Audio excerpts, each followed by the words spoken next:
Hi everyone, I am Jack Randy, and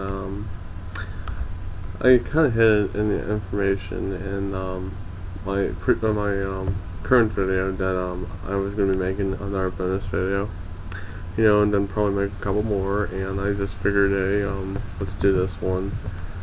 It took me a while to consider a lot of these, so I do apologize if whatever games that are on this list, which, I'm just saying that if you don't agree with one, and you're saying that that one I put on there is actually harder than the other one, or this one supposed to be lower in the list, you just comment that. But just don't be a bitch and do that. Like, for instance, I have some that criticize my older videos.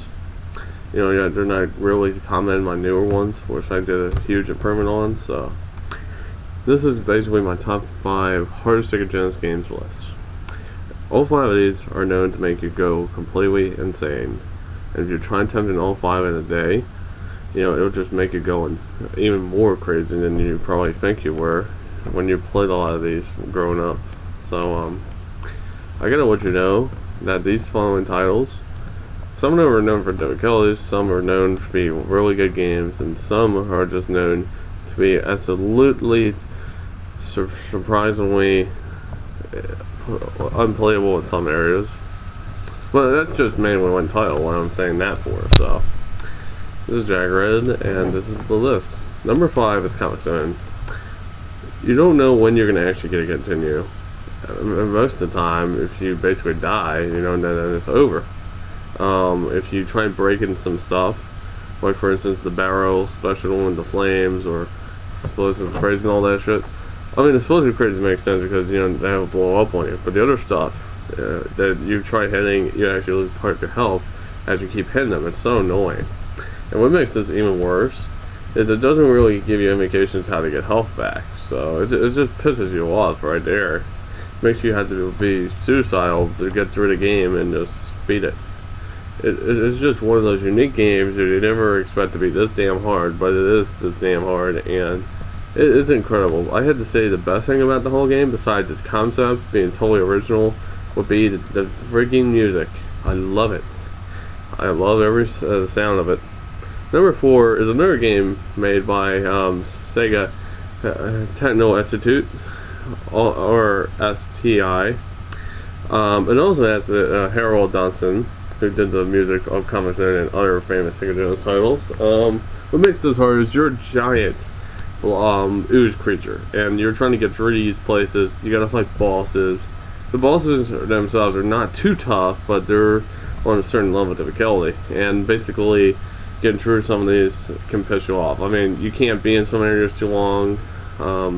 You basically get the picture. It's just a frustrating game altogether. Number 3, it's the only Sonic game to have difficulty levels on there. Dr. Bomb Beaming Machine. If you ever played this game on hardest, you'll be throwing tantrums left and right across the room. You might even throw this game against the wall, just trying to beat hardest mode. It is frustrating. I have attempted, I have done it. Let me tell you, it's not easy. I had to push myself doing that. I actually came to him a couple times doing it, and it was super frustrating. So that's 2, technically 1 I got off the list right there. Well, it's still on the list, but it's one that is on the list without any cheating besides to get back where I was. So number 2 was originally going to be my number 1. Then I thought of what should have been in number 1, and yeah, I decided to do this for you. Number 2 is Spider-Man and X-Men Arcade's Revenge. If you haven't played this game, then you don't know how hard this is. Some areas in each level, especially made for each character, can be instant death. And what makes this worse is if you see how this game plays, you understand how this is fucking hard. I'm serious. This is the hardest Spider-Man game on the Sega Genesis, as well as Super Nintendo, unless there's one on the Super Nintendo that's something harder on there. I have played both beat 'em up games. I did a video on them. They're pretty decent. They're just not as tough as this game alone. This game right here, I never got as far as I could. I could get further in the other ones. That tells you they're not that tough. Number 1 follows the series quite well. Ghouls and Ghosts. God damn, this game was hard. You gotta beat it twice to get the last boss to beat the game. It's ridiculous. It is super ridiculous. I seen a speedrun of it.